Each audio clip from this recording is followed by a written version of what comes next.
साल 2023 का अंतिम सूर्य ग्रहण और चंद्र ग्रहण अक्टूबर माह में लगने वाला है।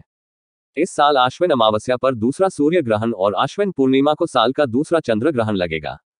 अंग्रेजी कैलेंडर के अनुसार साल 2023 का अंतिम सूर्य ग्रहण 14 अक्टूबर और चंद्र ग्रहण 29 अक्टूबर को लगेगा। सूर्य ग्रहण और चंद्र ग्रहण लगने से सभी राशियों पर प्रभाव होता है। दोनों के सूतक काल में शुभ कार्यों को करने की मनाही होती है और गर्भवती महिलाओं को विशेष ध्यान रखना होता है। तिरुपति के ज्योतिषाचार्य डॉक्टर कृष्ण कुमार भार्गव से जानते हैं साल के दूसरे सूर्य ग्रहण और चंद्र ग्रहण के समय तथा सूतक काल के बारे में। अंतिम सूर्य ग्रहण 2023 प्रारंभ और समापन समय।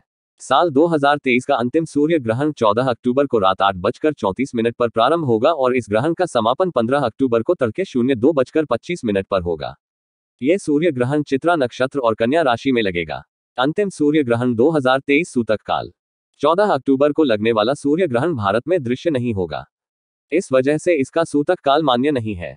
वैसे सूर्य ग्रहण का सूतक काल 12 घंटे पूर्व से शुरू हो जाता है। कहां दिखाई देगा अंतिम सूर्य ग्रहण 2023? साल का अंतिम सूर्य ग्रहण America, Canada, Mexico, Brazil, Peru, Paraguay, Jamaica, Cuba, Ecuador, Guatemala आदि देशों में दिखाई देगा। अंतिम चंद्र ग्रहण 2023 प्रारंभ और समापन। इस साल का अंतिम चंद्र ग्रहण 29 अक्टूबर को 01:06 AM पर प्रारंभ होगा और तड़के 02:22 पर खत्म हो जाएगा। भारत में ग्रहण की अवधि 1 घंटा 16 मिनट की होगी। यह एक खंडग्रास चंद्र ग्रहण होगा जो भारत में दिखाई देगा। अंतिम चंद्र ग्रहण 2023 सूतक काल 29 अक्टूबर को लगने वाले चंद्र ग्रहण का सूतक काल 9 घंटे पहले ही शुरू हो जाएगा। इस चंद्र ग्रहण का सूतक काल 28 अक्टूबर को दोपहर 02:52 से प्रारंभ होगा। चंद्र ग्रहण के समापन के साथ ही सूतक काल भी खत्म हो जाएगा।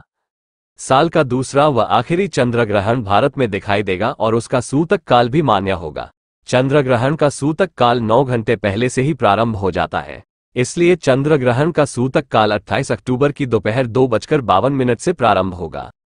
साल के दूसरे चंद्र ग्रहण का समय साल का आखिरी चंद्र ग्रहण 29 अक्टूबर को तड़के 1:06 से तड़के 2:22 तक प्रभावशील रहेगा।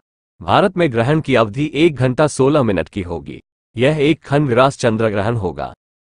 चंद्र ग्रहण के दौरान बरते ये सावधानियां: 1. ग्रहण के समय भोजन नहीं करना चाहिए। उस समय घर में रखा हुआ खाना या पेय पदार्थ उपयोग करने लायक नहीं होता है। 2. सूतक एवं ग्रहण काल में झूठ, कपट आदि बुरे विचारों से परहेज करना चाहिए। 3. ग्रहण काल में मन तथा बुद्धि पर पड़ने वाले कुप्रभाव से बचने के लिए जप, ध्यान आदि करना चाहिए। 4. ग्रहण काल में व्यक्ति को मूर्ति स्पर्श, नाखून काटना, बाल काटना जैसे काम नहीं करना चाहिए। 5. इस समय बच्चे, वृद्ध, गर्भवती महिला या रोगी को खाना या दवा लेने में कोई दोष नहीं लगता है। ज्योतिष शास्त्र के अनुसार अगर आप घर पर मंत्र का जप करते हैं तो उसका 1 गुना फल मिलता है। वहीं मंदिर में 10 गुना, तीर्थ स्थान या नदी किनारे 100 गुना फल, और अगर ग्रहण के समय मंत्र का जप करते हैं तो उसका 1000 गुना फल आपको मिलता है। ग्रहण के समय मंत्र जप, दान करना विशेष फलदायी माने जाते हैं। अगर आप रोजगार की तलाश कर रहे हैं या फिर ऑफिस में समस्याएं चल रही हैं तो चंद्र ग्रहण खत्म हो जाने के बाद मीठे चावल बनाकर कौवों को खिला दें। मान्यता है कि ऐसा करने से जीवन में तरक्की के योग बनते हैं और समस्याओं का समाधान हो जाता है। साथ ही इस उपाय के करने से अशुभ ग्रह राहु, केतु और शनि का दोष भी कम हो जाता है। माता लक्ष्मी को प्रसन्न करने के लिए चंद्र ग्रहण के समय चांदी का एक टुकड़ा दूध और गंगाजल में मिलाकर ग्रहण की छाया में रख दें। इसके बाद अगले दिन ब्रह्म मुहूर्त में उसे उठा लाएं और लाल कपड़े में बांधकर तिजोरी में रख दें। ऐसा करने से आर्थिक समस्याओं से मुक्ति मिलती है और मां लक्ष्मी का आशीर्वाद हमेशा बना रहता है। ज्योतिष शास्त्र के अनुसार अगर आपकी कुंडली में ग्रहण दोष है तो आज चंद्र ग्रहण के समय सफेद चीजों का दान करें। इस दिन आप चावल, दूध, दही, सफेद वस्त्र, मिठाई आदि का दान कर सकते हैं। ऐसा करने से चंद्र दोष का असर कम हो जाता है। साथ ही मानसिक स्वास्थ्य पर भी अच्छा प्रभाव पड़ता है। चंद्रमा आपके मन के साथ शरीर के 70% भाग को संचालित करता है और यह आपको सभी दिशाओं में विजय के साथ प्रसन्न रखता है। लाल किताब के अनुसार चंद्र ग्रहण के बाद आने वाले पहले सोमवार का व्रत रखकर शिवजी की पूजा करें और घर में केसर की खीर बनवाकर लक्ष्मी माता का भोग लगाएं और फिर कन्याओं को खिलाएं। इसके बाद सफेद वस्त्र और चावल का भी दान करें। ऐसा करने से ग्रहण दोष दूर होता है और कुंडली में चंद्रमा की स्थिति भी मजबूत होती है। चंद्र ग्रहण के दिन पानी या फिर दूध को साफ बर्तन में डालकर सिरहाने रखकर सो जाएं। इसके बाद अगले दिन सुबह यानी शनिवार सुबह कीकर के वृक्ष की जड़ में डाल दें। ऐसे करने से कुंडली में अगर ग्रहण योग है तो वह दूर हो जाएगा और आसानी से सभी कार्य पूरे होने लगेंगे। साथ ही जीवन में सकारात्मकता आएगी जो आपको सफलता के मार्ग पर पहुंचाएगी।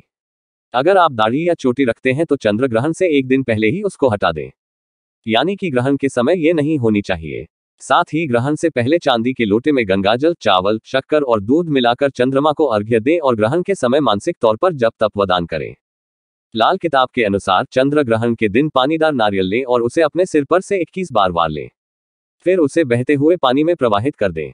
ऐसा करने से नकारात्मक ऊर्जाएं आपसे दूर रहती हैं और आप जीवन में जिन समस्याओं से चिंतित थे वे समस्याएं भी दूर हो जाएंगी।